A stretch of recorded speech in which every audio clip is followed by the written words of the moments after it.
mia l'hanno con nave. Dale pasito sin te metes, si no puedes, mire que tú una coqueres feliz para tú. Viva so fanda, kisha, risofa,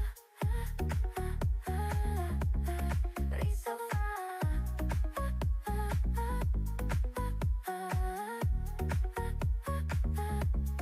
Viva so fanda, kisha, risofa.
I carry the sorrow I never outgrew.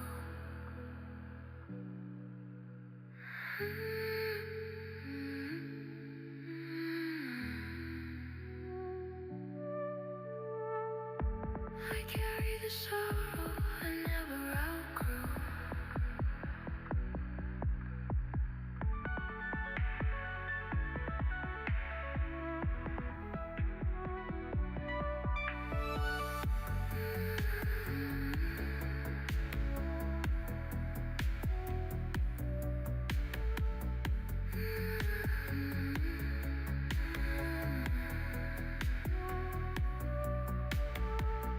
Still carry the sorrow I never outgrew.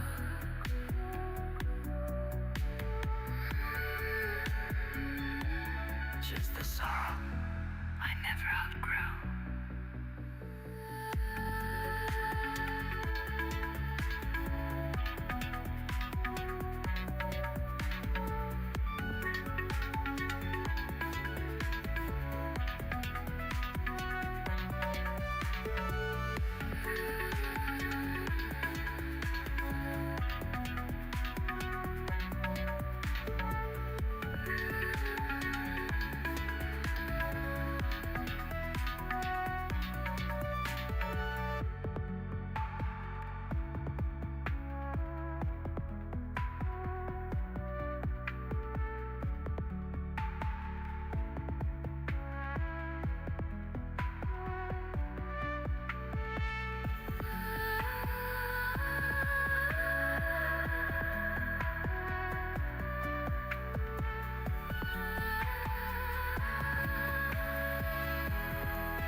rock it back.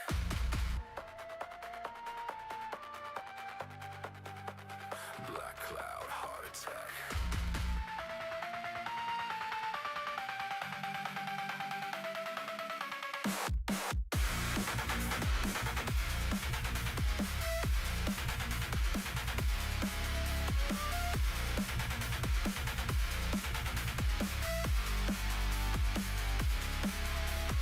Locked and loaded, no rewind. Barbed wire syllables in my mind. Trigger fingers on every line. Toss the pins, make the static shine. Filthy mind, no remorse. Rope pull tight, deadly course. String me high till I hit the source. Let it snap, no divine recourse. Dig me deeper, don't let me breathe. 6 feet under my own disease. Dirt that's slow, let the ashes rise. Say your prayers when I kill the pine. I burn it out. Tear my lungs just to throw them away. I burn it out. Very deep, but I'll never decay.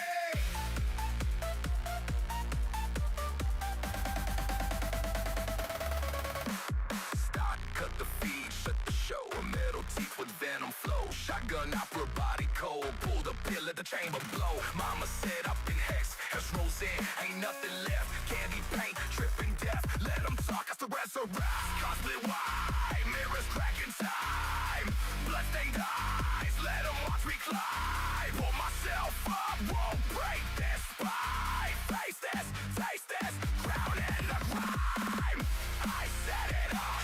Bones to throw it away. I set it up. Digging deeper till I rot in the clay. I set it up. Shattered bones to throw it away. I burn it out. I burn it out.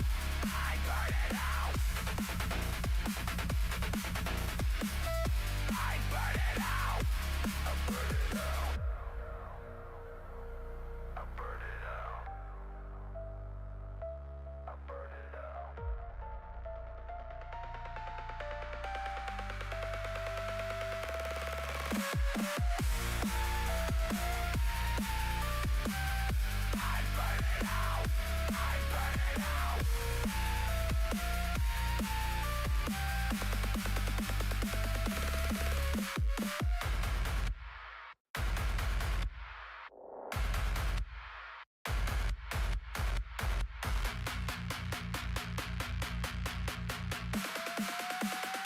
I burn it out. I burn it out. I burn it out.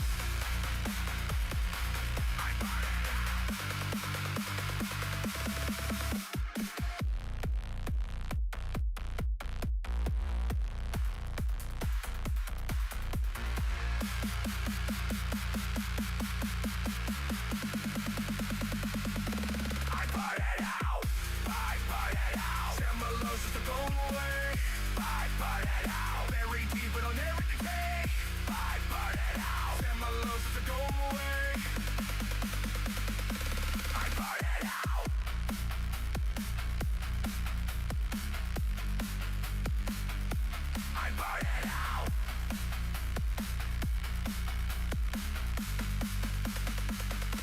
I burn it out.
can end the curves of life.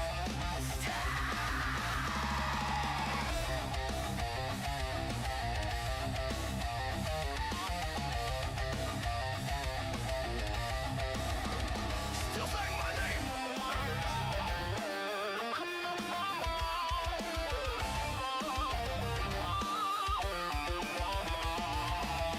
No one can erase what my spirit has done.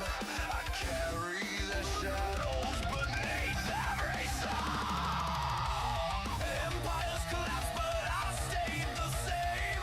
Watch crowns turn to dust, still choking on names. No peace in the victory, no rest when I fall. Just ghosts at my heels every step that I walk. They call it a gift, this unending breath, but I've seen the truth. It's a slower death. I cannot die. No grave will take me. I cannot die. No measure for my soul. Denied, denied. No death, no peace.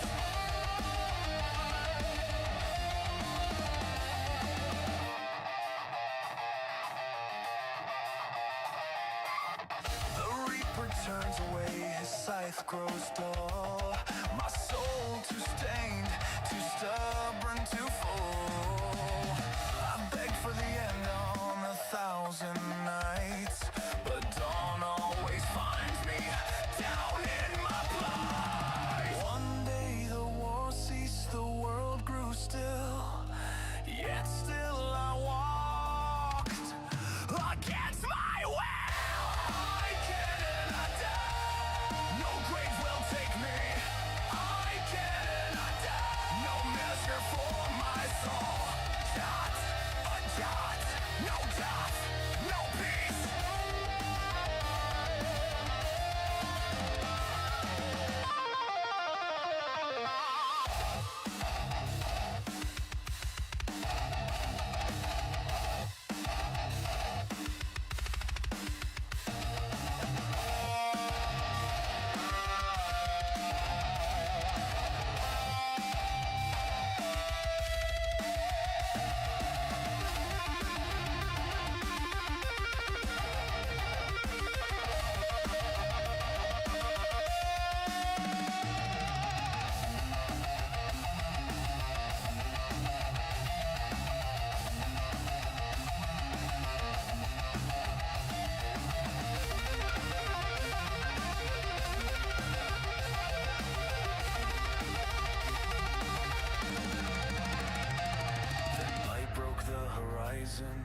Blinding and pure, a gate of white pearl, a figure demure. St. Peter stands waiting, book in his hand, keys to the kingdom, or final command. He looks in the book, my name is not there. I cannot die, not even in grace. I cannot die, rejected at the gates. Judge, a judge, no heaven, no hell. Just endless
you're bulletproof till the bleed kicks in. Posture loud, but the math don't lie. Every bluff has a body count side. You poke, you prod, you test the wire, then act shocked when the room's on fire. Not bad luck, not fate, not chance. It's the tax on ignorance. Clock keeps time with a crooked grin. Every shove spins the wheel you're in. You don't get grace, you don't get clout. You get the bill when it brags out. Say it slow, let it land. Consequences shake hands. Roll the dice, now chew. Stop the round, find out you think it's a joke. Tell it ain't. You think you're untouched. Too late. Hey, hey, hey, hey. You like a match, watch it fall. Say it loud, say it true. Every move comes due. No rewind, no out. Fuck around, find out. Ow!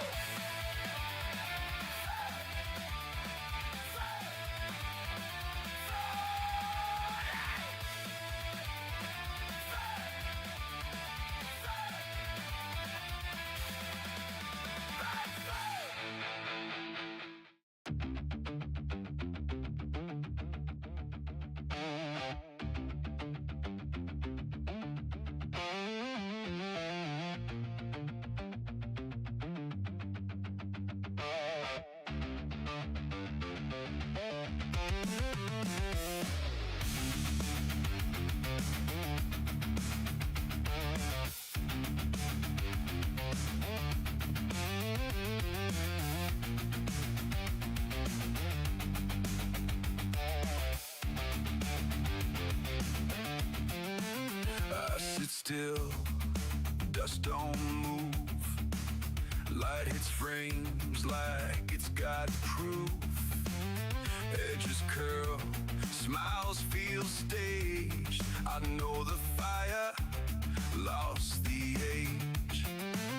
Trace my face, owes me rent. Every grin got interest bent. You moved on, I stayed sharp. Buff the ache like modern art. Don't miss you, miss when I matter. Memory lies, cuts out the laughter. I still run through the pictures, but I never look in. Hey, You say you don't. I still flip through the moments, but I never touch back. Hey, But you do. I run through the pictures, never look at them. Never look at 'em. You bent easy with the weather. I clenched hard, called it pressure. You wore peace like it fit. I made norms just to exist. Every step you took, head close, like a language I chose not to know. I say proud, mean it some nights. Depends how loud the past gets inside. Don't hate you, hate reflection. Truth keeps needing redirection. I still run through the pictures, never look at 'em. Hey, things talk slick, I don't trust 'em. Hey, you fix it. I still flip through the moments, never go back. Hey,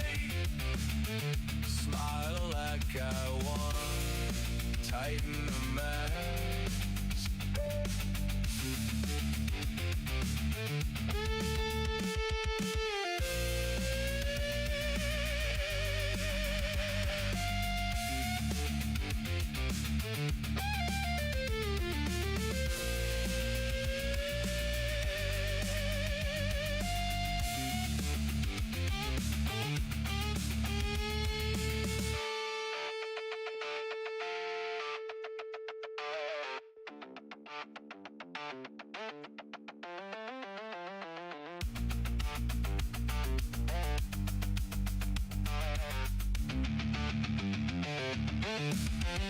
I still run through the pictures, never look at 'em.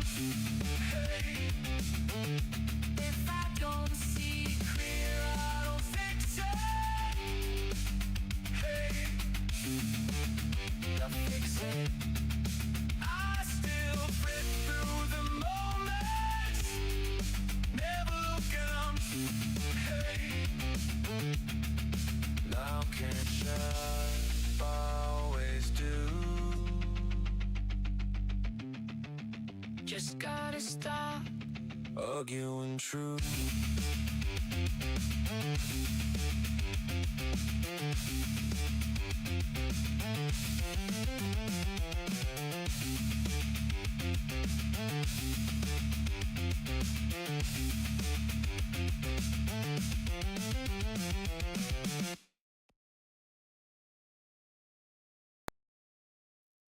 You're listening to Dancing with Ourselves, a totally rad 80s podcast.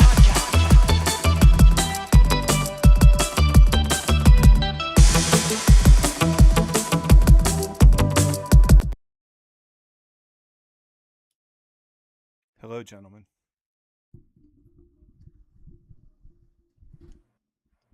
Hey, Jimmy. Hey, we're all here. We're all in our spots. It's a beautiful So thing. they're all in the correct spot on the screen. Yeah, look at this. Figured out that the last moment of how to make it go to DWO, I realized what I did wrong with retro current, Jeremy. Oh, great. Yeah, it was set. There was this one setting I have that was set to private. And Okay. so Yeah, because I came in, it wasn't live, but I saw it live on Eagle Bradley. Mm-hmm. And then I just kept toggling back and forth, and finally there it was. So a couple of things here as we're going forward. This is different from Zoom because your microphones are more sensitive on this, and I can hear all the clicking. I can hear all that, so the listener's going to hear all that later, so be cognizant of that stuff. Also, if you don't have a mic, you're going to need one eventually because, again, all that is amplified. Can you hear that when you're that clicking? Like, I'm not sure which one it is, but someone's clicking. There's it goes again. Click. That one was me. Yeah. So, and I imagine typing's a nice. Let's see. yeah. Well, that's because you're not set up right with the microphone, I guarantee you. Because it's going to be real if we have the if we use like the headphone stuff, and you're going to hear this stuff. You're going to hear the breathing and all that because you can, like Jeremy, I think yours you can hear the breathing through. Yeah. It is sensitive. It is. It's much more sensitive. That's one thing I noticed. So just gonna have to be cognizant of that, or drive our viewers away, one or the other. You know, have them going, I can't listen to Jeremy breathe anymore into the microphone. Yeah. I'm just thankful I'm breathing. That's right. We're gonna have our first Harikiri listener or something, you know. But yeah, guys. So hey, we're actually live. All four of us are here. This is great. Invited some people to jump in the chat. I'm not going to try and even look at the chat because I can do all of it, but it just takes me away from what I need to be watching on this side. So this is what we're going to do. We go live like this, and when we're done, the recorded episode will be out. There is no editing process. So So Jimmy's level sounds really, really low on this end. Does Is it? anyone else experiencing that? Yes. My level sounds really low. On this end, Josh's is really low because he's muted right now. Yeah. Yeah, that would make it really low. And that How's that? that breathing into the mic, man, that's going to be the whole show. If you do it, like if your mic's there and you're, doing that, it's Might gonna. have to move it up a little Yeah, bit, it's. Jeremy. I raised my Like a Borg. Yeah, put it over your eye. I raised my volume. Is that better, or no? Yes. Yeah, that's a little bit better. Okay. Matter of fact, I'll put it up around 90. Is that? I thought it would be too loud, but apparently not. So how was everyone's week? Good. Good? Can't complain. Yeah? Well, you could. It's cold. Did you guys get it was 10 degrees this morning when I got up. So Did that did you guys get snow or heavy ice or anything like that? yeah, it was ice. Everybody kept trying to call out of work. My wife has had the last 2 days off, and I get it for a school teacher because at 10 degrees, standing at the bus stop's a little brutal for the youngins. Yeah. Well, didn't our parents have to walk uphill both ways, barefoot in snow or something like that? Right. I always get reminded that my dad had to drive a 1970 Super B with a big block through the ice storm of 78, right. just so that I was not born in the back seat of a 1970 Coronet Super B. Super B. Yeah. Conceived and born in the same spot. There's a reason why it's Mopar or no car. Yeah. Wow. So what do we got tonight, guys? I was jumping around the intrawebs as the kids call them, and I came up. I saw a post, a Gen X post, and since we're Gen X and we stay in the 80s or try to at least, it was, why is Gen X comfortable with contradiction? And I thought of that, and I went, are we comfortable with contradiction? That's the first thing I thought of. So you guys tell me, is our 80s decade and us as Gen X, are we comfortable with contradiction? Do you guys agree with that statement? I am. Yeah? First thing that comes to mind. Yeah, you ask your parents to explain something that doesn't make sense, yeah, and they turn around and look at you because I told you so. That's why. Mm-hmm. Just take it. We are the authority. Yeah. They didn't have a good answer. It was handed down to them. The only explanation is because I said so. That's why. So does Gen X do that to their kids, do you believe? No. We were the generation that broke that curse. We also created helicopter parenting and all the other stuff. The everybody deserves a trophy because we got the contradiction. We experienced it. We were comfortable with it, but we also didn't revisit it, I don't believe, on our kids. Is it one of those things of I want to make my kid's life better than what I perceived my life to be or something? Is that what it is?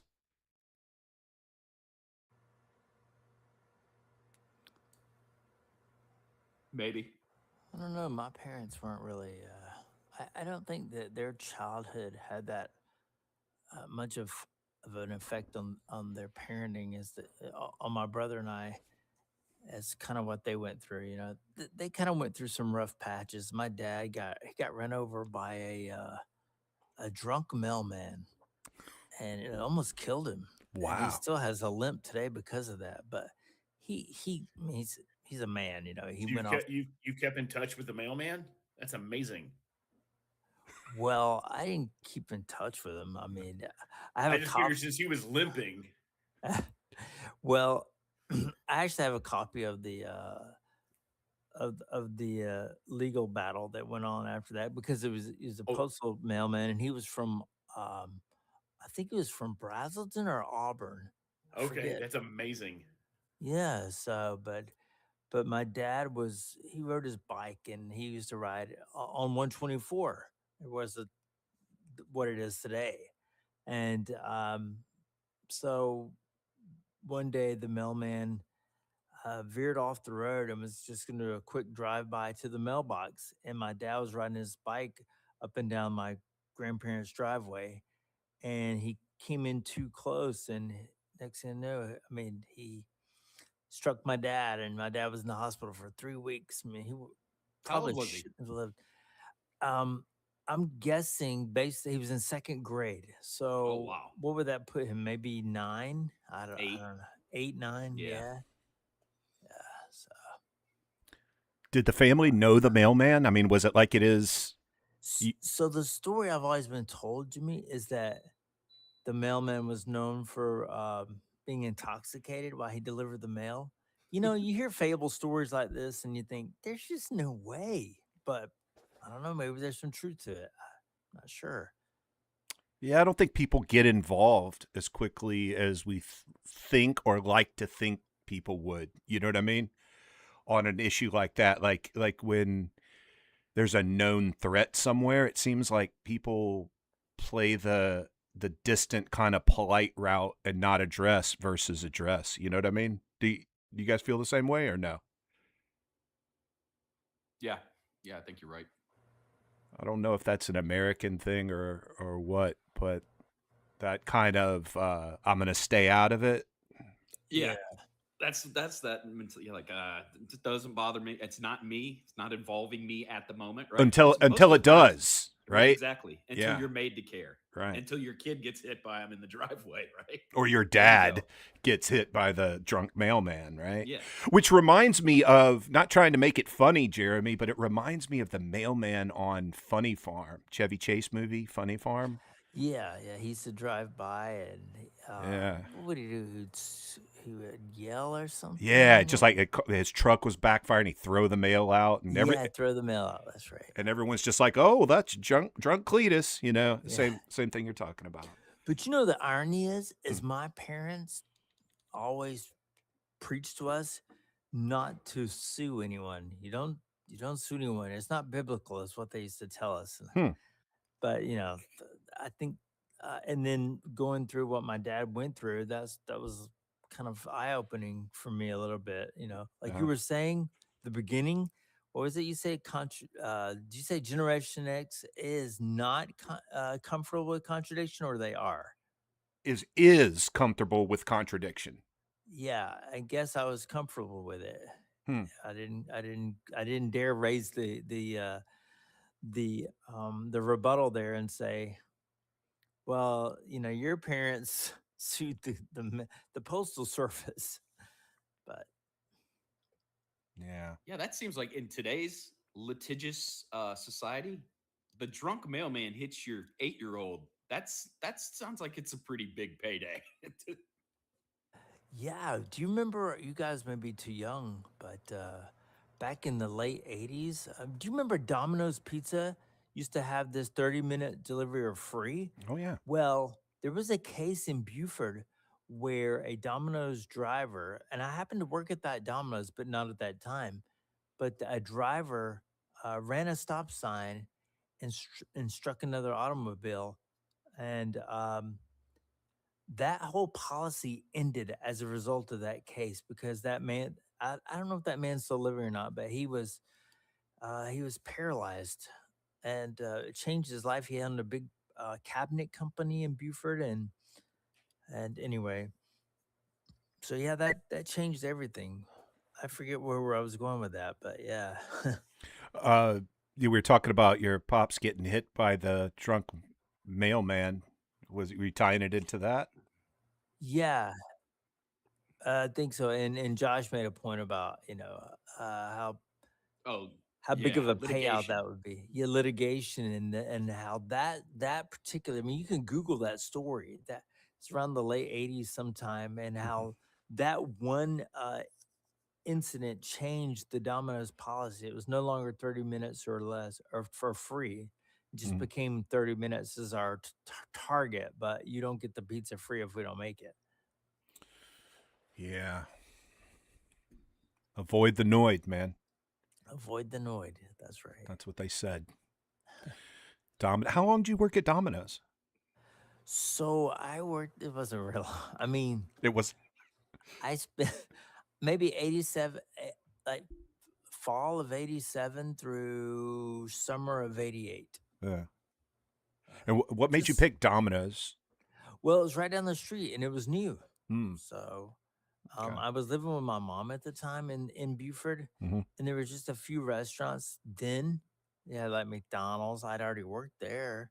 So that didn't work out. So I worked at McDonald's.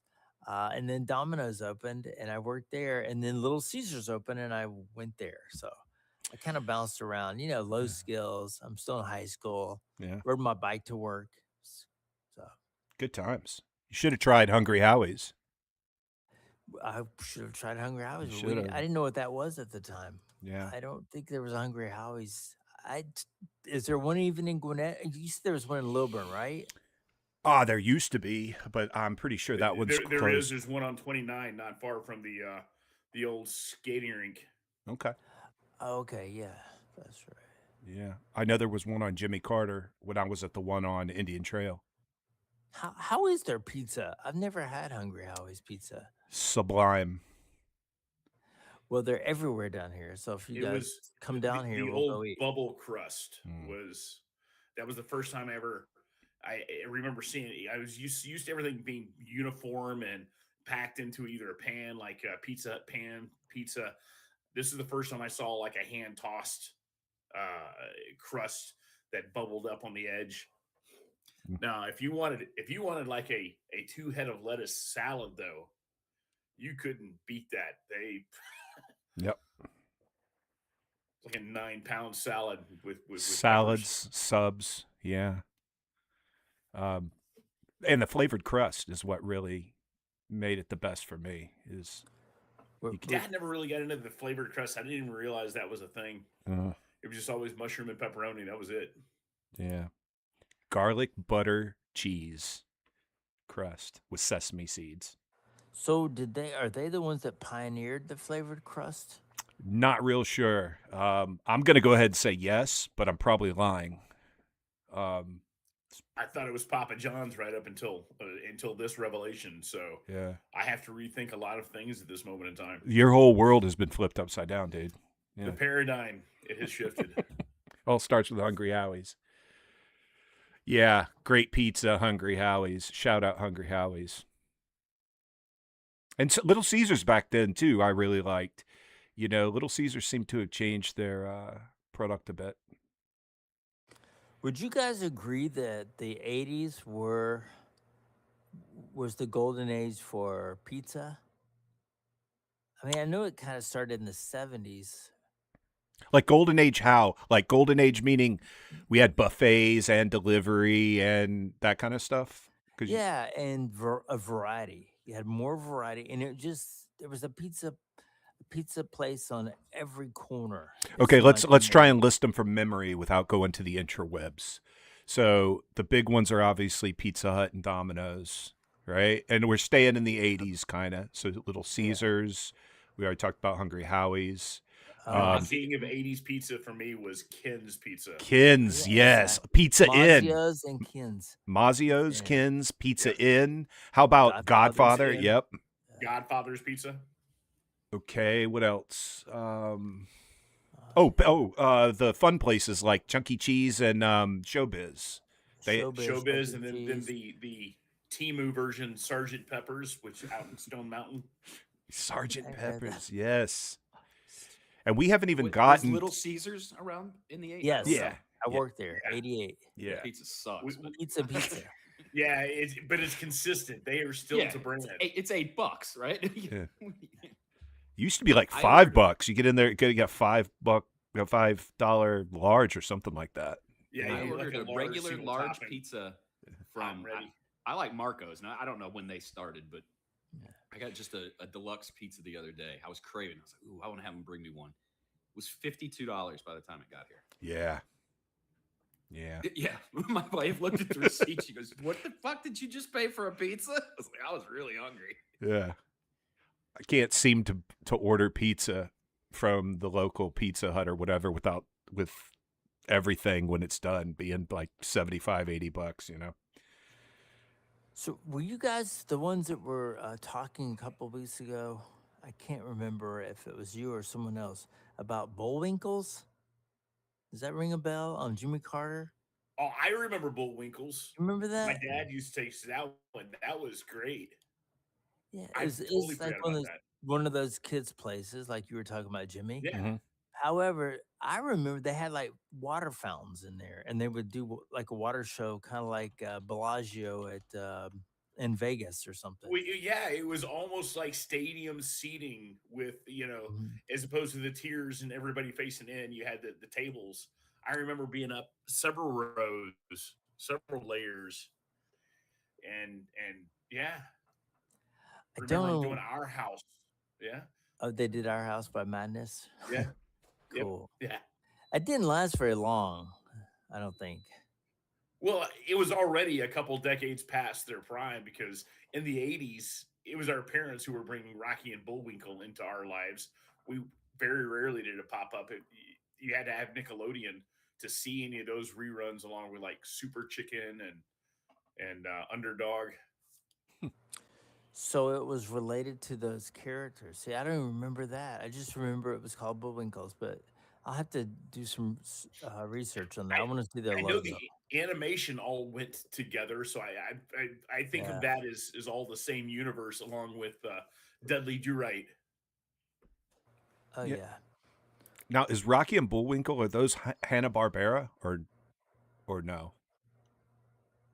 I don't think so. Well, I th- no, I don't think so. hmm. No, I think they're part of the family that had Woody Woodpecker. Are they called Lance? Lantz? There's like a Yeah. little group of cartoon characters that were produced by one company. I think they were called Lance, and I believe they fell under that wing. But Hmm. I mean, I would think so. Also, like you said, Hanna Barbera. I mean, they had so many shows, so many characters. But I don't think Rocky and Bullwinkle were theirs.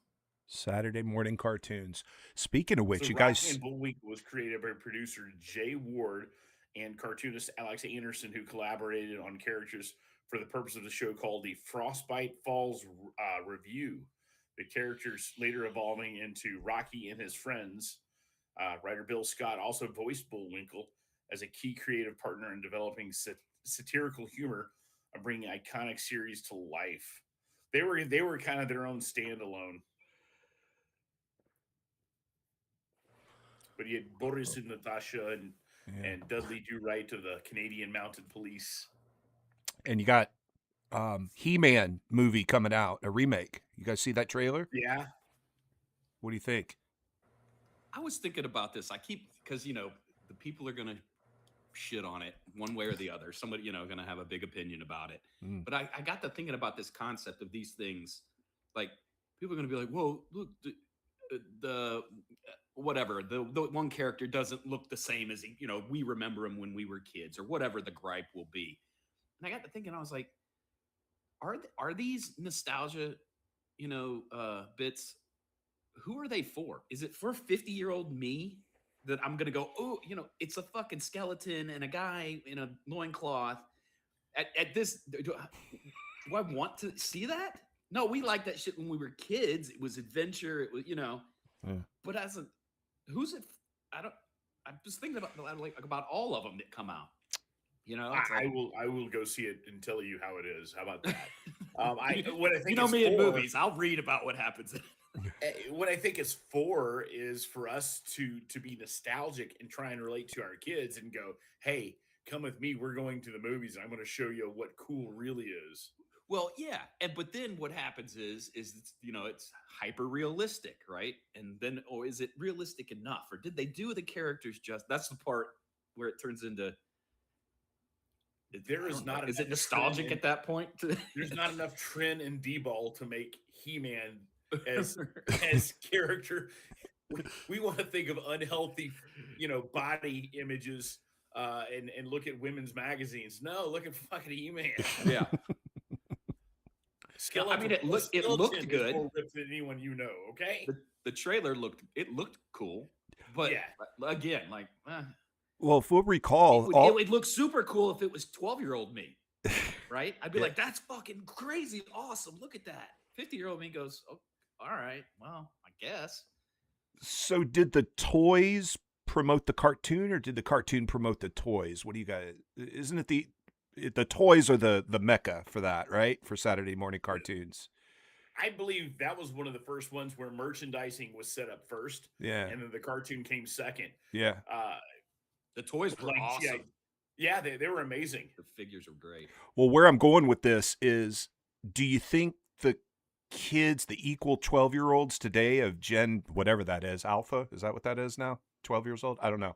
Or is that Gen Z? Gen 6, 7. I don't Gen know. 6, 7, exactly. So the Gen 6, 7, right? Do you think they care about the He-Man toys from the 80s? And if the toys aren't re-released, is the realistic movie gonna do anything?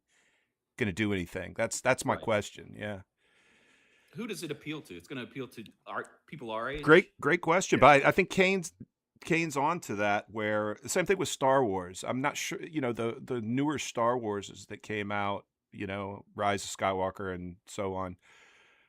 They're not really for the 77 era watching A New Hope people. That's to make new generation lovers of Star Wars, I think. They have diverged drastically from the hero's journey. Yeah. That full circle arc that is set up for the storyline. That's right. So yeah. But if they nail the landing on this one, we might get a live action Thundercats, guys. I'm just saying. We might. All right. Now- Now I'm listening. Now I'm listening. Yeah. Did Look, He-Man come on Katara, Saturday hear mornings? me out. Yeah. Yeah. Did it come on Saturday mornings? Yeah. Remember I didn't that's watch by the power of Grayskull. He holds a sword up. Well, I can remember seeing it like after school on one of the UHF networks, but I don't remember seeing it on Saturdays. I think that was a weekday cartoon. I mean, we had cartoons all over the place. That's a good point. I'm not sure if it was exactly Saturday morning, but it was it was in the cartoon lineup. But two things, Jimmy, I want to mention or respond to something you just said. Respond, sir. Minutes ago. You said do the basic. I'm paraphrasing here, but you said, do kids care about the cartoons or the film driving the interest toys. in the toys? Yeah. And so my response to that is, there are so many cons out there. I don't mean con as in gimmicks. I mean cons as in fan cons. And if you look at these things, kids aren't going to the fan cons. It's people our age. And they're going, they've got to have the special edition, or they may have the same character, like 4 or 5 different wearing 4 or 5 different clothes or something. It's just, I don't know. I collect things, but I'm just not into it. I work too hard for my money. I don't want to spend it on crap. It depends on what you find value in, what you find interest in. Everybody's got their niche. I'm sitting here in my son's room because he is currently at college, and I'm looking at a 18-inch Link statue, a 10-inch Mega Man statue, Sonic, a whole bunch of Metroid figures. I've got a Kirby over here, and I've got anime and Resident Evil stuff up on the walls.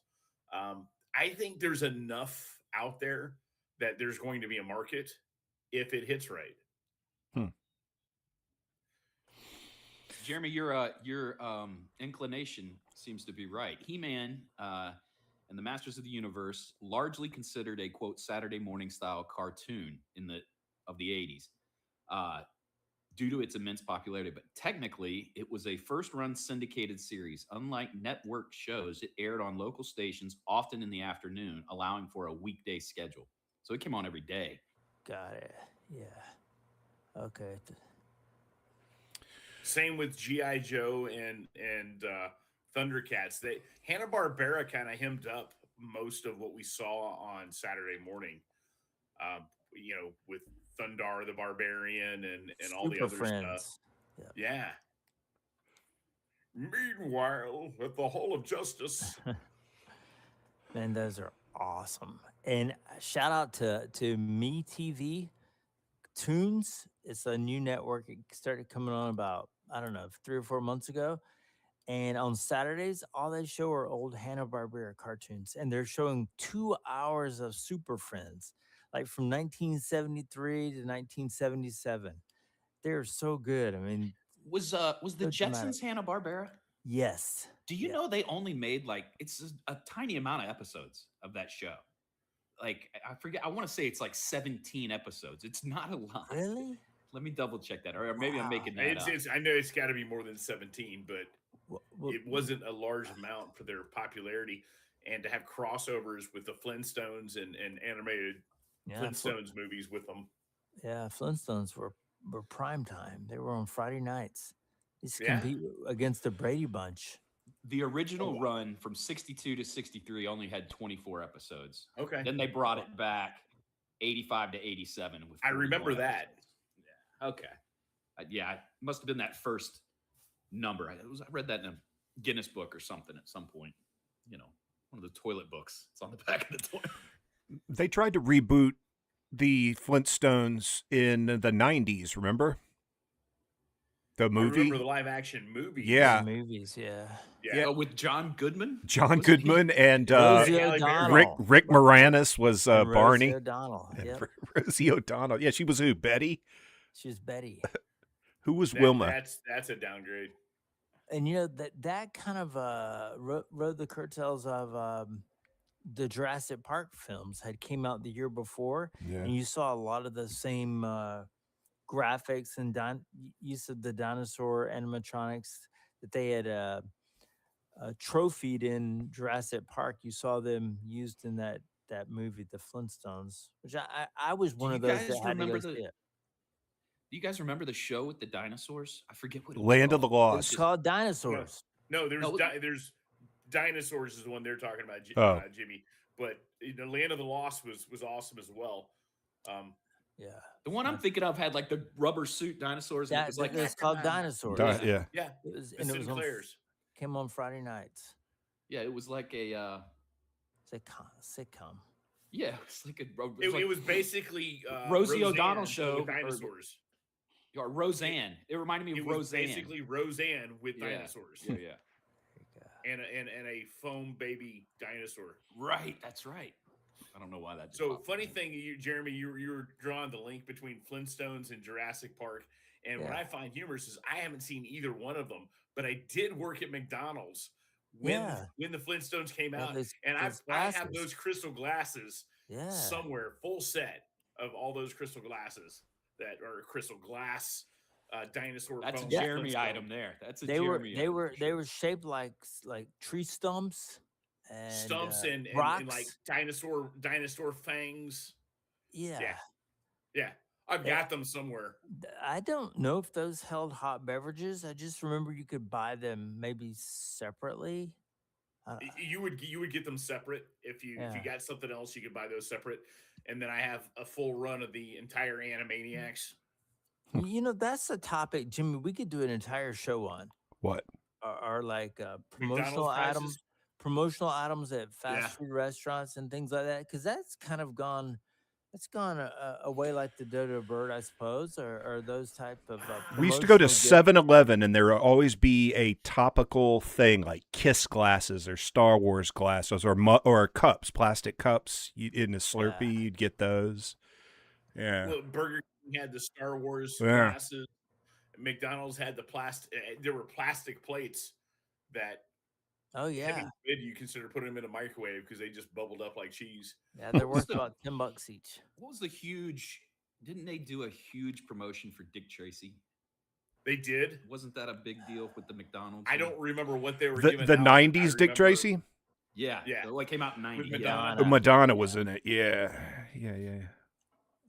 Never saw it though. I mean, they're still doing so with the Avengers. They had little Avengers, and they'd link. I've got a couple of them sitting on my safe right now. I wonder when my son gets it. So back to the original question or the original idea about the contradiction element. Another thing I saw as a comment was talking about Gen X being good at liking something and being able to criticize it at the same time. I guess is that not a thing of recent generations, being able to declare your affiliation with something and have the ability to criticize that thing at the same time?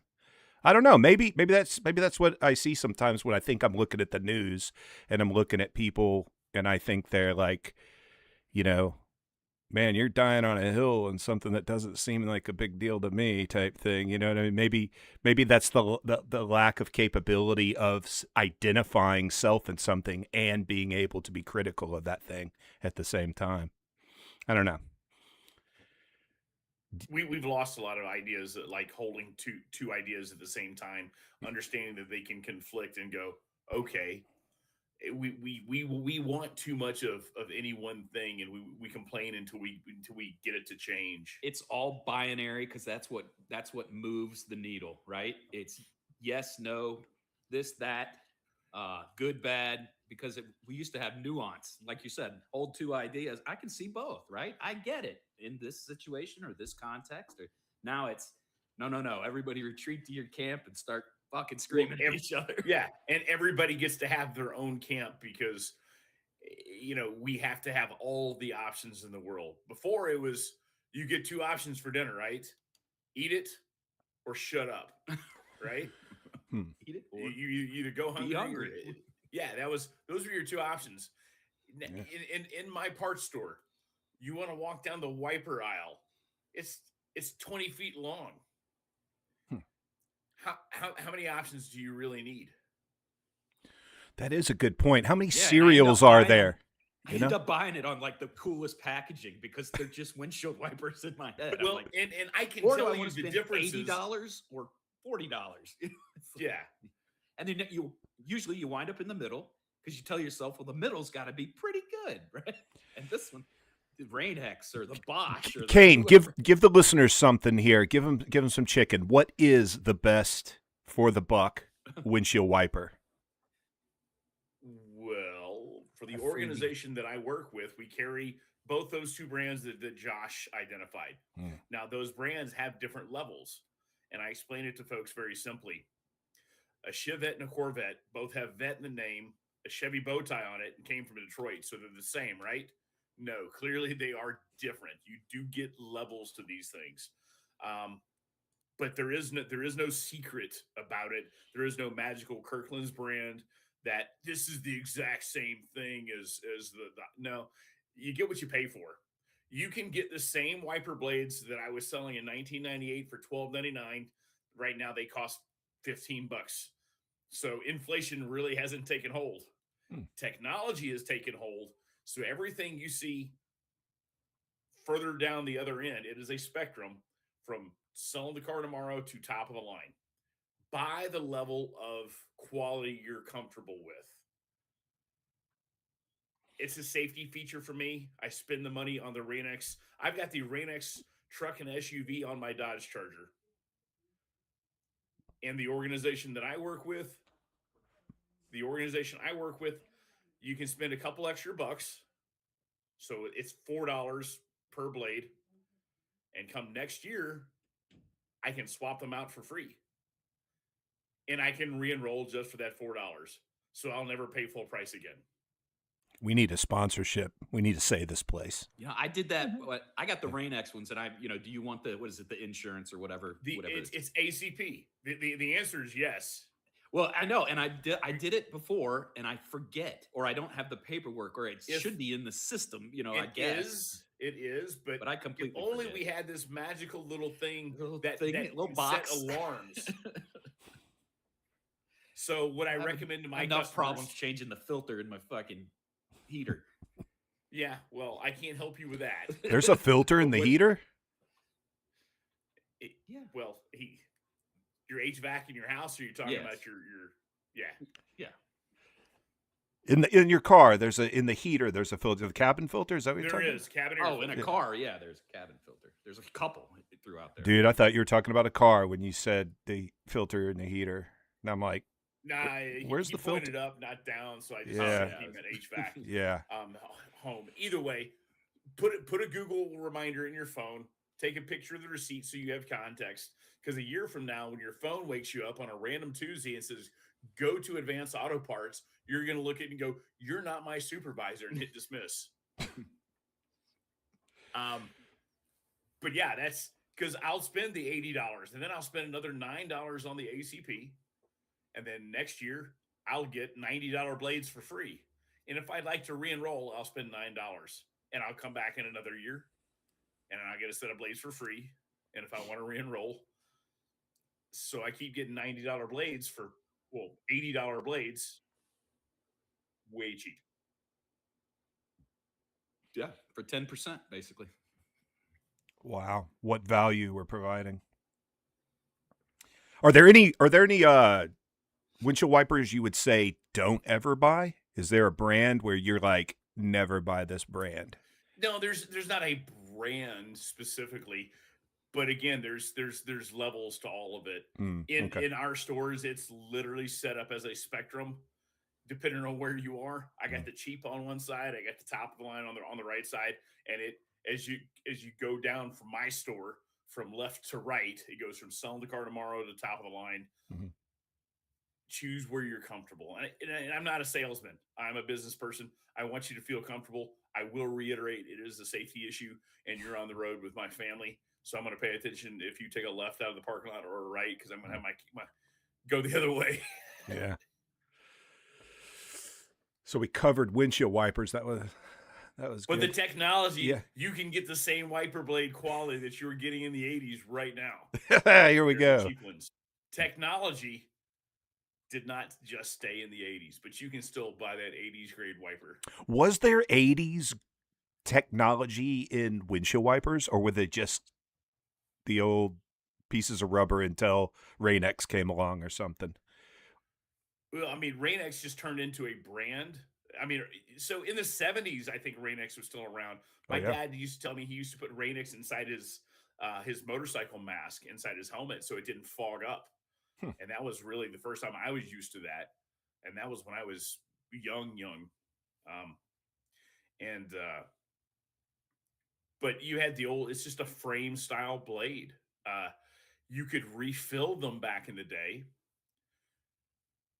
By the time, and when I first started doing this, refills were still a thing. And by the time the customer came back the third time that day, throwing them across the counter, calling me everything but a child of God, they just buy new blades because they can click on like that. Nice and easy. Because there was different widths, different lengths, and every car since the mid 80s, passenger car, not truck, the driver and passenger side blades are different length. So you were still buying two sets of refills, and you're like, I'm going to save money and buy refills. You still got to buy two sets, which are going to cost the same as buying it. That's a brilliant move by the auto industry to make sure they're two different sizes like that. Don't assign any kind of altruistic or nefarious or division behind that. It's just a matter they wanted the driver to see more of the driver's side. The way the geometry came up on a passenger vehicle, the driver's side has a much longer blade, so as they're sitting with a longer windshield. So, yeah, there's a conspiracy out there that Big Windshield Blade was behind that. Driving it. Big Windshield wants all your money. I think there's direct links between them and Hezbollah, but I can't. I'm sure there's some sort of federal funding through Minnesota. Let's just say it. Oh, here we go. Oh, beep. Great. Now Massad's after us. Uh-oh. This is Yeah. live. This is it. Anyone in Yeah. the chat? Good job. Good job with no one in the chat. I don't know. Is anyone in the chat? Mhm. Who's watching the chat? No. I didn't think so. Yeah. And it should pop up in the middle. Like if I said something like if you guys did any chat, it should show up. Let's see. There it is. Yeah, I was watching it, and Josh, are you rack smack? Yeah. Okay, then we're cool. Good. It was going to be a rumble. Uh-oh. Jeremy was Somebody was suiting up. box. Jeremy's not he's not like, not on my show, sir. Not on my show. Jeremy taking action.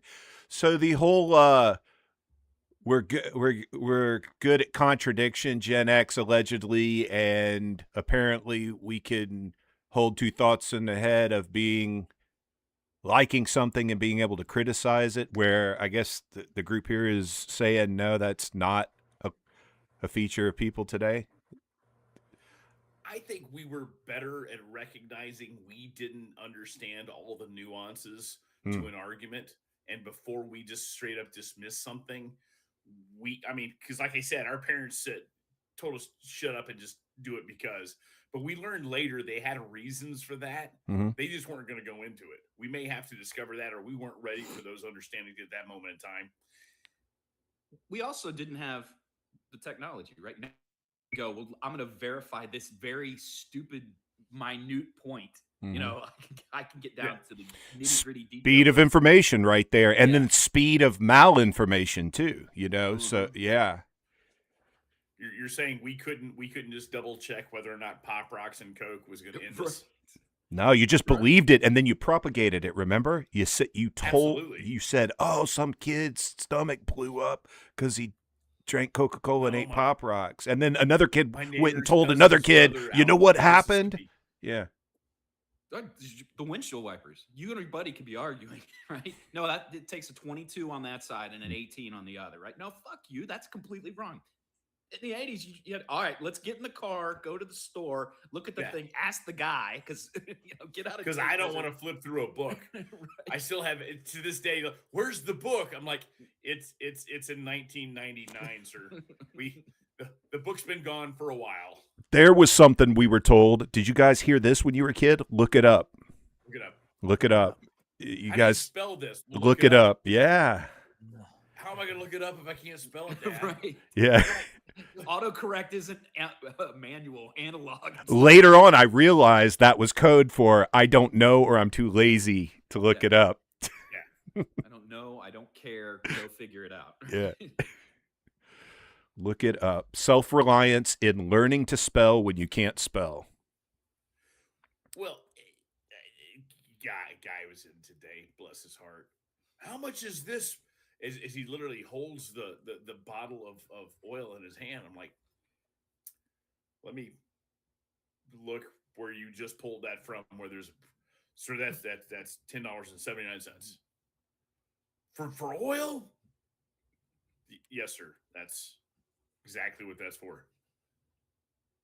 Oh, what weight is it? And this isn't like some backwoods guy who came down off the hill. He's driving a Lexus. What weight is it? I don't know. Try the label, sir. Maybe he couldn't read. Reading stats are pretty low nowadays, as I understand. I don't disagree. He was old enough to be my dad, and he was driving a Lexus. He did not make it there. I'm going to give him the benefit of the doubt. I think there's other things that just aren't meshing. Right. So definitely had enough time to learn to read if he couldn't. He's been around long enough. I don't think he could. I don't think that he couldn't read. Well, apparently he couldn't. If it's on there that says the weight, and then you're asking someone what is the weight, you either didn't bother to look at the thing you're asking about, or you can't read it, interpret it. Yeah, I don't think I think it was more will than skill. It is easier to just ask than do it yourself, isn't it? It all depends. whether or not you've already asked the guy to go around the back It, of the rack to go. it grab depends if you something need else. driving directions and it's a gas station. Oh, Uh, back in the day, the directions you're gonna go down a fair bit, probably 3 or 4 miles. Yeah. If you hit the red barn, you've gone too far. If you see the old 55 in the woods, that's about right. That's by the old Moon place right there on Five Forks. Or better yet, when you see the dead cow on the left, you're going to see a right turn. That's Miller Road. Yeah. Don't go on Miller Road. Keep going straight. don't Like, why go did you Miller- tell me about Miller Road then? Now I'm going to be thinking about it. You know? I want to know what's on Miller Road. Damn it! Yeah. We've I got love- to see this thing to It's- fruition. It's like the Torino in St. Louis when the Griswolds are trying to get back on the expressway. Is Now, that- sadly, I watched a little documentary on the making of National Lampoon's Vacation, Mhm. and Marty, the guy that produced that, he's gone woke now, and he said he absolutely regrets making that scene in that movie. With the dog? No, that wasn't even mentioned. No, about the getting lost and ending up in the ghetto. in Oh, St. and he's Louis. down. Yeah. Yes, Yeah. that one. Can And they you start feel the robbing the blankets? car. They start robbing the car while they're giving him directions. Yeah, the hubcaps. Pull the hubcaps off. Yeah. Why did he say he wouldn't do that scene? Did he say why? He just felt it was offensive. Did he say it was racist or something? I think Did he that's say it what was it was. inaccurate? He was driving. Well, that was going to be my next question. Does that or does that not happen in that Is it- geography? If it does, then it's a funny scene. Yeah, that if it's truthful, then that Yeah. makes it funny. You know, It doesn't matter how you that's what- feel about it if it's truthful. Right. Yeah. Well, that's part of the problem and why humor is on life support. We're starting to see some breaths of it coming back into life, or some, but Yeah. we're fighting the entire time, the entire way. Yeah. Well, at least we can handle contradictions, right, guys? We can, but we Yes. can't. I don't know. Yeah, you're right. That's a paradox right there. We're walking contradictions. Everyone's a walking contradiction if you think about it. You mean to tell me everyone does exactly what they say all the time? No, they contradict themselves all the time. People contradict themselves all the time. I mean, I don't. I know this is not a political show, and I don't want to get into the politics. Oh, here we go. But Yeah. I'm going to get into politics. What So is the whole happening? contradiction thing, for example, the fact that believe the science, Mhm. the one party is always pointing their finger at us. Well, you guys are backwoods. You don't believe the science, but we do believe the science, and the science didn't show that wearing a mask prevents COVID or a man can have a child, but yet we're the party of the science deniers. Well, it's believe the science, but that's not what that means. That means appeal to authority, which generally is somebody who's appointed to a role, not necessarily qualified. Which was the 80s. I think most people appealed to authority in the 80s. Most people, you know what I mean? They looked for the authority, the law and order of the Reagan years, right? Yeah. That's what you hear. That's what you- looked to Yeah.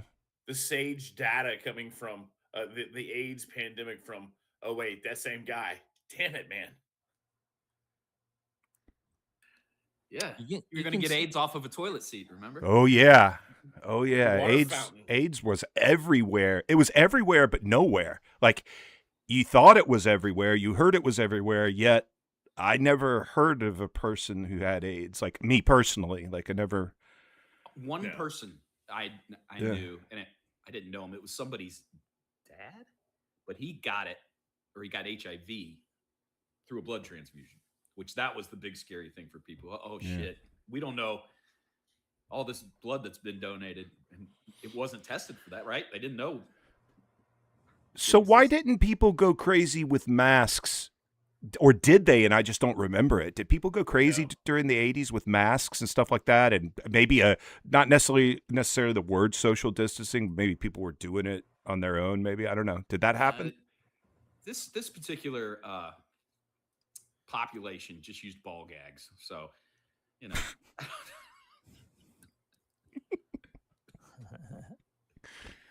Whatever do Little you rough around mean, the Josh? edges. Yeah.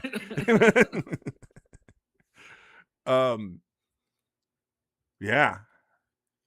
But then I it remember, kind of you know, ended. It just kind of ended Well, in pop culture. It just I don't know how popular condoms were until maybe it was the time I until he was first tasted maturing. one. And oh, you did not say that. What is happening? Already? Oh, brother. we so- see it as a cloud. Yeah. I didn't really observe like this push for the use of condoms until the whole AIDS epidemic scare. But you know what? Now that I think about it, I wasn't maturing. I don't think I took sex ed until around that same time. So maybe it was just all happening at once. And maybe it was happening before I didn't realize it. But I definitely noticed it when I was like in 7th, 8th grade, 9th grade. I think it was big So condom. you weren't paying attention to condoms condoms behind prior to 7th grade? I probably didn't know what a condom was until 8th grade. to be You know honest who I with you, blame? Kane. Yeah. It's Big Wiper Blade. Big wipers. Big wipers did it. It's definitely it was Trojan and Big Wiper Blade. Yeah. Yeah. Trico was leading the Sex ed. Do they still have sex ed in school? Is that a thing? Yeah. Yeah, I don't know if it's called sex ed. I think it's just part of like health and They must in Health- public health and human schools. development, something like yeah. that. I mean, they must do it younger in public schools if there's this whole talk about kids transitioning at young ages and stuff. They must. I think a lot of that's getting slid in there. No euphemism intended. Yeah. Both my girls were Yeah, I think homeschooled middle for a long middle time. school is where that starts, I think. Well, I mean, we had it in Gwinnett County when I was in elementary school, 5th grade. There was the awkward class where the one male teacher in the entire school, which for us was the principal, came and said, "Your body's going to start changing. You're going to get hair in places. Look it You up. need to bathe more often." Bless it. Hal Beaver.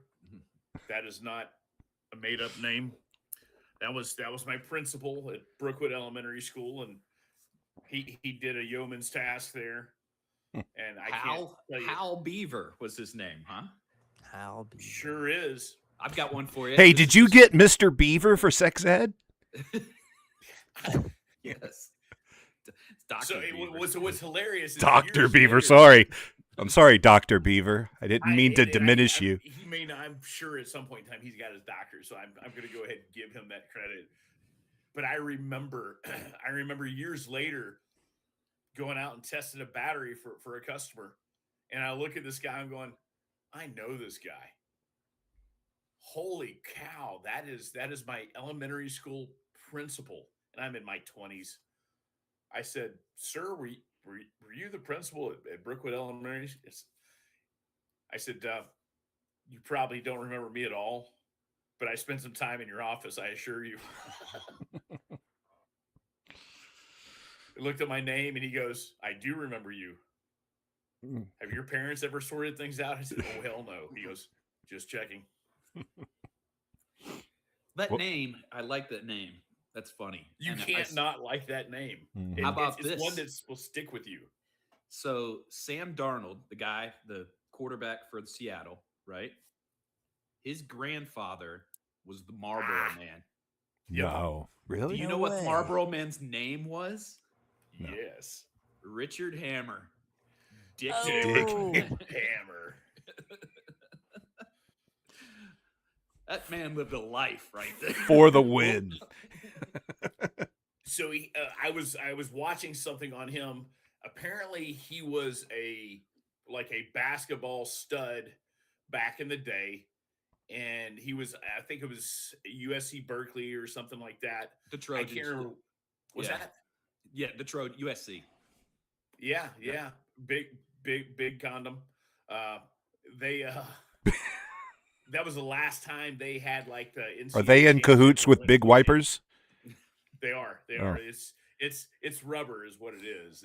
It pulls everything together, but keeps them separate. There it is. And that wasn't good enough for him. So he says, I'm going to go take up volleyball, and was on like the 1960 some odd 62 gold or something medal Olympic U.S. team. Olympic team for volleyball. Yeah. So Dick Hammer was a stud. That's a T-shirt right there. I'd wear that.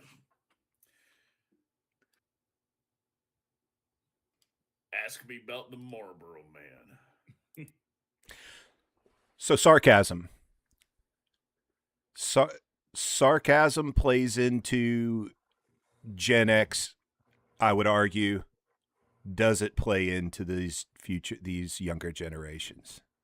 Do you see the sarcasm in, I guess, it's coming back. Is it? I think it's coming back. Examples. Stop being offended has taken hold in some of the younger. They've, they're like, wait, you guys used to, and if they see older movies, right? If they don't ever see that stuff, then they don't. But if they see older movies, they're like, hey, you can say that, you can make, and like, yeah, it's funny. We criticize the shit out of each other. You would just call your friend a fag for no reason, Here, let me show you a Richard Pryor movie, and we'll see what happens. Your soul will either leave or return to your body. One of the two. How does that happen? How does network TV go from being, let's say, a little crass, right, without censorship, to then like your Archie Bunkers, yeah, and to like where people would shut down a show because he's not ignorant. Yeah, how does that happen in 1 to 2 generations? Right? It's a pendulum swing. Yeah, but what occurs? No, talk through it. What happens that this pendulum swings? Don't just say the pendulum swings, right? We want to be outraged by something. No, we want to be outraged by something, and we want to be on some form of an opposing side. We want to rage against something. So back then, it was I'm raging against the people who are sensitive, so we're going to be crass, and that became popular. And then it became popular to rage against the folks who were crass, and it's look, if you take a balloon and you squeeze one side, it's going to get big on one end. If you go back and squeeze that end, it's going to, and that's going to keep happening. So what does the squeezing? That's what I'm trying to get to. What happens that the behaviors change? It's the popularity.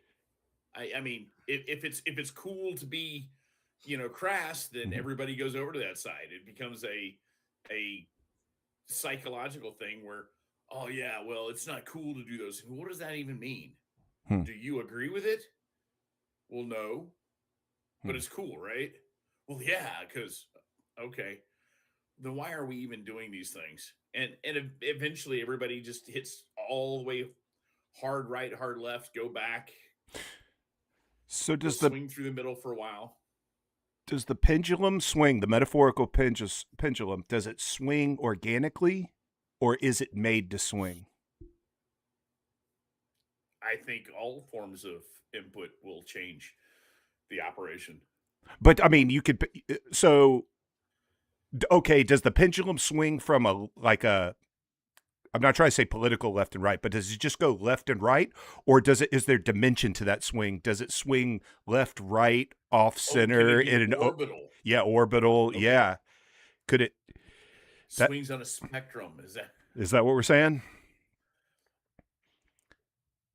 Because if what we're saying is if a pendulum concept swings left and right, say, then that means you can always predict when you're going to be in the next side of the swing.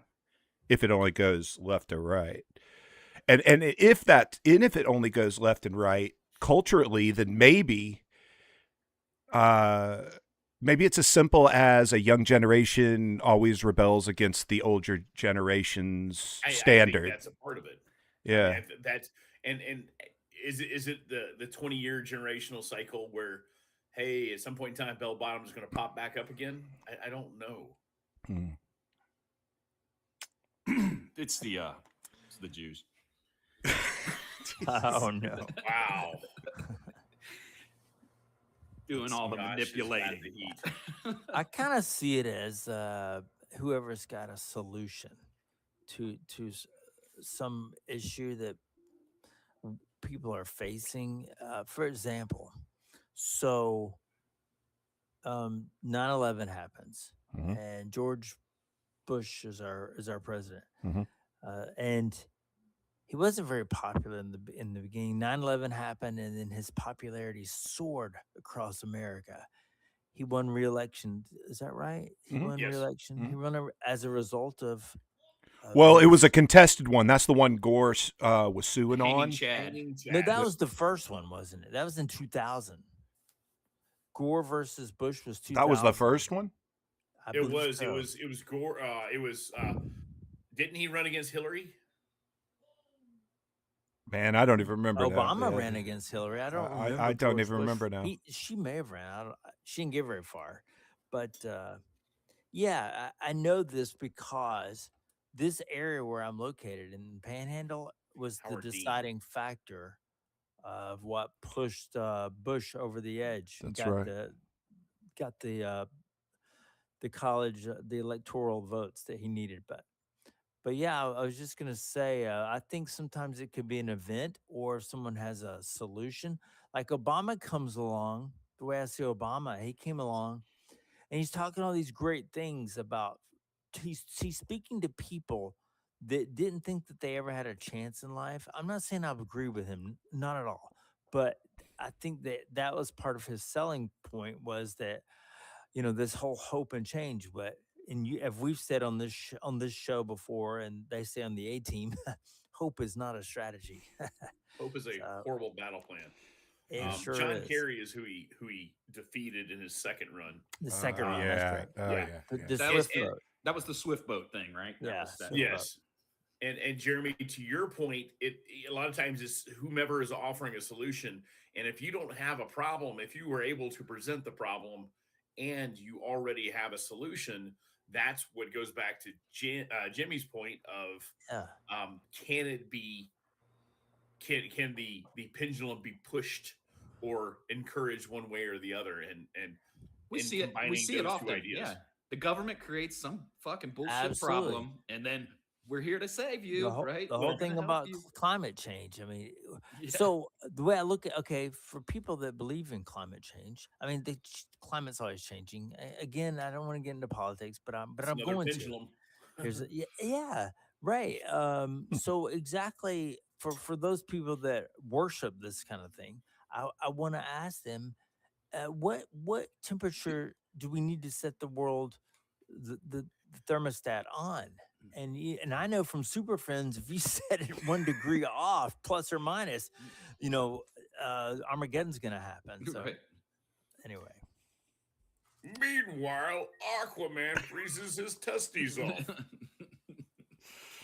back at the Hall of Fun Justice. note: in the first couple seasons, Mr. Rush from Too Close for Comfort was the voice over for Super Friends. Ted Knight. Oh yeah, he's Knight. Also the guy from from Ravenswood Caddyshack. Country He's Club. the judge. Judge from Bushwood Country Club. Yes. And so was Casey Kasem. He was Casey Kasem. he was Robin on He- Batman and he was Robin. Hey, Robin, he he's was also also- Shaggy. Shaggy. Was he? Yeah. He was a whole bunch of characters. Until Hank Azaria came along. Yeah, Hank And then Azaria Hank does Azaria was every all the voice characters. known to Simpsons, it seems like. Yeah. Most of them. Yeah. Some that aren't allowed anymore. Maybe That's- they'll come back. I don't know. That's right. That's right. He did that, right? Apu. Didn't he come out and say, I don't want to do Apu's voice? Or was that someone else He saying? just didn't want to get canceled for doing Apu's voice. 'Cause He was he- going to catch the check. Because he's a white dude doing the Indian voice. A stereotypical Indian gas station owner. Oh, well, people. I like well, who's the one now? Who's the like current one? Family Guy. Seth MacFarlane? Yeah. Seth MacFarlane. Yeah. He does a ton of voices that are great, Oh, he and does. Yeah. and he doesn't give it. He doesn't pull any punches. None of that. They don't pull any punches. Yeah. So we covered wiper blades and cartoons and He-Man and Big Rubber. Big Rubber, contradictions, the fact that Jeremy doesn't like condoms. What else did we cover? He has not liked them since middle school. He's like, it takes away the sensation. I didn't like them until I got I liked them until I got into my 50s. How's that? Until you got in your 50s. Yeah, Just get there's snipped. Proof behind me. Right. Yeah. You going to get snipped, Jeremy? Probably. Probably. No, I don't think so. I don't know. I don't know. Josh, put it Don't on. ask me that question. Put it on Poly Markets, Josh. Let's start betting. What does Kalshi say? Yeah. Next question. Next question. Yeah. I don't know. I love the whole rabbit hole thing, and then you mentioned climate change and the government. So the government always wants to step in and help, right? So in the 80s, we remember Farm Aid. Yes. Farm Aid, Live Aid. John Cougar. John Cougar and Willie Nelson. Yeah. What's funny is I always joke with folks about that. Is I blame John Mellencamp for the fact that your fuel pump is going to fail on you, and we have ethanol in our gas tanks because we started allowing lobbyists because farmers are the only people who buy at retail and turn around and sell their product at wholesale. And then the government goes, we're going to step in and we're going to help. So they start adjusting costs because they start buying things. And the lobbyist goes, well, you can take this corn and you can turn it into alcohol, which can be turned as a fuel. You can do these other things with it. We can take the corn and make plastics. And so now we're starting to create things out of whole cloth that, or in this case, corn that didn't need to be. And the federal government's going to offer anyone selling corn a flat rate, whereas you can't control what the market's going to do when it comes to commodities such as crops and everything. If it's just a kick-ass year, then the cost of crops are going to be down in the hole because you've got too much of it. The federal government says, we're just going to do all these things for these corn producers. So what do? We now have monocrop agriculture. We now are over-fertilizing, which is polluting the Mississippi River Valley. We have ethanol in everything. And I joke with folks, so you need to buy this fuel additive because John Mellencamp and Farm Aid were highly successful, and the federal government stepped in to help. Well, that was a good fairy tale ending. Yeah. Sleep tight, kids. The government's here to help. The government does help on some things. What does the government help on? Roads. Ending your village. I was going to say they're good at blowing shit up. Blowing Really shit up, good yeah. blowing shit up. Government's really good at putting missiles through windows. Right? Really, really good at that. High success rate. Very accurate. They figured it out, it seems. It seems like they figured it out. The government's apparently really good at removing dictator presidents overnight. When they are willing to execute, they are. Which everybody doesn't take into consideration. If we haven't removed your leader, it's because we've been holding back. That's right. It's not because we can't. It's just because we haven't. Sleep tight. Really, non-sarcastically, for me, I think the government does a good job at maintaining and preserving state parks. I think we do a really good job of that. That's good. Maybe it's too much land, and I didn't like the way, if you've ever seen the story about the Great Smoky Mountains and how that became, and those poor people were left with nothing. But they didn't have much to begin with, but then they're really left with nothing. But the whole state park thing, I think the government does a pretty good job at that. Just my opinion. Gwinnett County does a very good job on the lower level, on the smaller level. Gwinnett County has a ton. Their facilities, They do. and Yeah. the parks and the greenways that they've put up everywhere, and they get used. A lot of times you see these things get put up and nobody messes with them. Have you guys ever been to Settlers Bridge? You ever heard of that? Have you been there before, Yeah. Josh? Mm-hmm. Oh, cool. Yeah, it was. It used to be. It was an old covered bridge over in near Swanee, and between. It's right at the river, at the Chattahoochee River, that separates Gwinnett County from Forsyth County.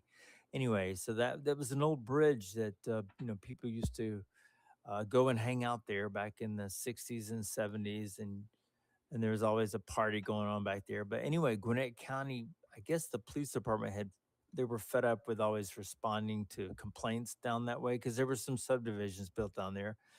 And so Gwinnett County just said to heck with it. We'll just build a park there. So they built a park. But I remember they filmed a movie there back in the '70s called Six Pack with Burt Reynolds. Oh And yeah. they actually drove a car. No, off that's of that that's bridge. Smokey and the Bandit, Smoking the Bandit. right? Or I Six think Pack. Six Pack was with isn't Six Pack with Kenny Rogers, the racing movie? Oh man. It was Six Pack was Kenny Rogers. It was he Yeah. had a kid Eh, crew. Yeah. And Oh, okay. because they jumped that car, as I always heard in Smokey Yeah. and the Bandit, the Trans Am, over Redan Park or Redan or whatever the name of it. I used to play football there when I Redan. was a little bitty kid. Yeah, I Mighty jumped off Mites. this bridge now that I'm looking at it. You have? Mm-hmm.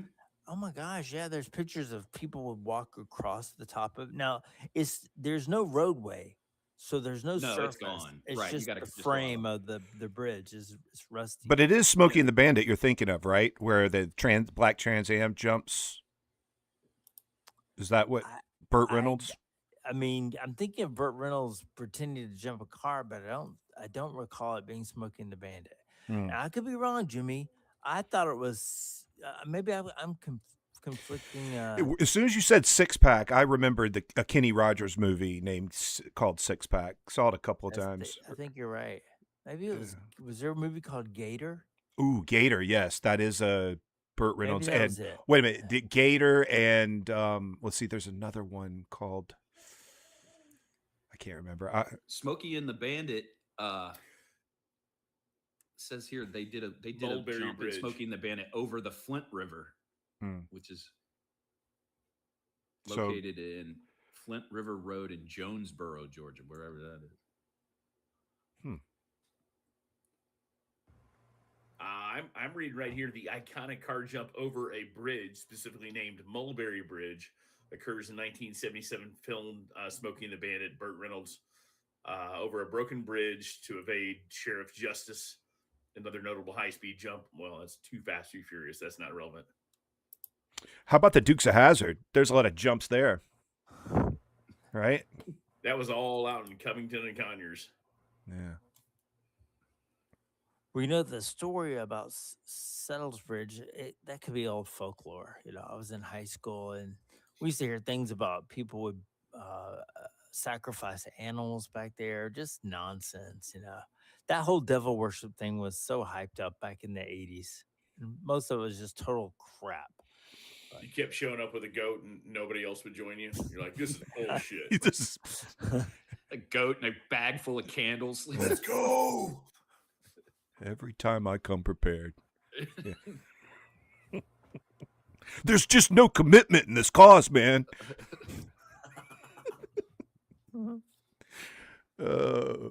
I don't know, Jeremy. Was it nonsense? I mean, do you not see a lot of videos and stuff today indicating all that stuff is alive and well? Wouldn't it have been alive and well? We just wouldn't have known about it. I think there was a lot of sin going on, but I'm not convinced that you had Yeah. a lot of people laying their soul down, saying, "I reject all good Yeah. for a lifestyle of darkness and evil." I mean, I know that what was that guy named Anton LaVey? Yeah. Who wrote And this? LaVey, Who wrote this Satanic Bible? Didn't that start in the 80s? Oh no, that was Or is that the 70s? or Now before? his daughter, she was going around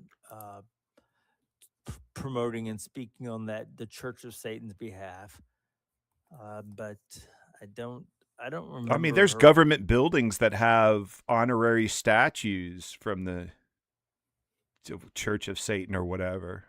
You, So I read this book years ago about this happened in the 80s, about the daycare center in California where oh the yeah. children accused all the daycare workers of uh, sacrificing animals and abusing the kids, Hmm. and there was some sort of, it was like an occult situation, but come to find out later, the kids were kind of coaxed into that direction from these bloodthirsty attorneys, and they shut the school Yeah. down, and they tore down the whole building is gone, and there was a McDonald's that was kind of near there, and the children claimed a lot of things happened to that McDonald's, and I can remember on the news seeing them taking away the McDonald's playground equipment because they were closing that McDonald's down. They were removing the equipment. And it just was sad to me. And then later I read a book that was total BS, just total crap. That was So, the first time the idea of a repressed memory was injected into the zeitgeist. Hmm. okay. Oh yeah, I would have told mom and dad, but Yeah. I didn't remember until this therapist or this lawyer started talking to me. But now I remember. Oh, that was repressed memory. Um, and Anton LaVey founded the Church of Satan in 1966. Okay. An atheistic philosophy centered on individualism, self indulgence, and personal freedom, using Satan as a symbol for the concepts, not a deity to be worshipped, promoting materialism and carnal existence over spiritual pursuits to be outlined in his book, The Right. Satanic So you Bible. see, it's not that bad. Do you remember that house up in uh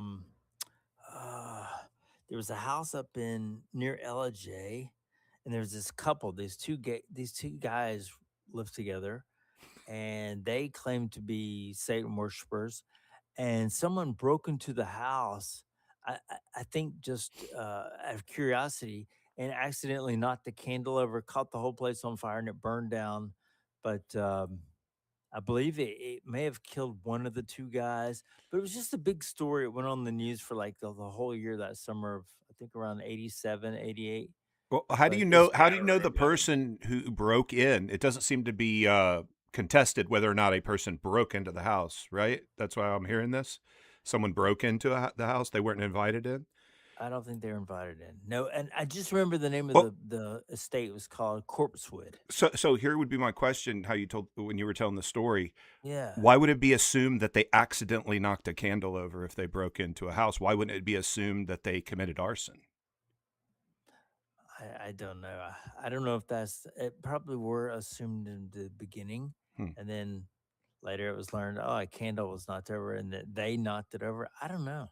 I don't know. That seems like But a that. weird assumption in the story as the story's being told. Like a guy breaks into a house, we Mhm. know the house ends up burning down and someone gets killed, and Yeah. he accidentally knocked a candle over while breaking into a house. I'm curious. I haven't thought about this in ages. I'm gonna look this up. I'll mute myself so you don't hear my click. Okay. So in We're going to get to 1982, the bottom of this damn in thing. You wait. 1982, Dr. Charles Shooter and his partner, yeah, and his partner Joey Odom were What year? Hey, brutally what year murdered again? Sorry. at What? their secluded North Georgia home known as 1982. At their secluded North Georgia home known as Corpsewood Manor by Tony West and Avery Brock. The killers, visiting under false pretenses, murdered their pair amidst rumors of drug use, Satanism, and tales of a castle in the woods protected by demons. Hmm. But you know what? That the story there Mhm. wasn't the fact that they were murdered. I mean, yes, that was the cause for why it was on the news. But the reason I believe that that story went on for a year was because of the presumption of Satanism. I believe. Oh, the Satanic Panic time. You mean? Yes, Yeah. Satanic Panic. Yeah. So it was open minded. They didn't care that there's two guys together. It was just We ain't trying to have Satan up in our woods. Yeah, Yeah. like a mercy killing. Right? So it's called a mercy killing when you do something in the name of, your religion. Are you saying their murder was a mercy killing? Is that what? No, I'm saying in the eyes of the Oh, killer. oh. Maybe that's what they were, what they thought. Yeah, I don't know. When you go up there under false Funny you should pretenses. ask. I've got murdered West and Avery Brock on the other line. Let's ask them. Are they Gen if Xers? they're still alive. Yeah. I mean, they were around in '82. I don't, probably. See the contradictory kids. We're bringing this home. At Gen X, we can acknowledge something horrible can happen, and we can be sarcastic and laugh at it at the same time.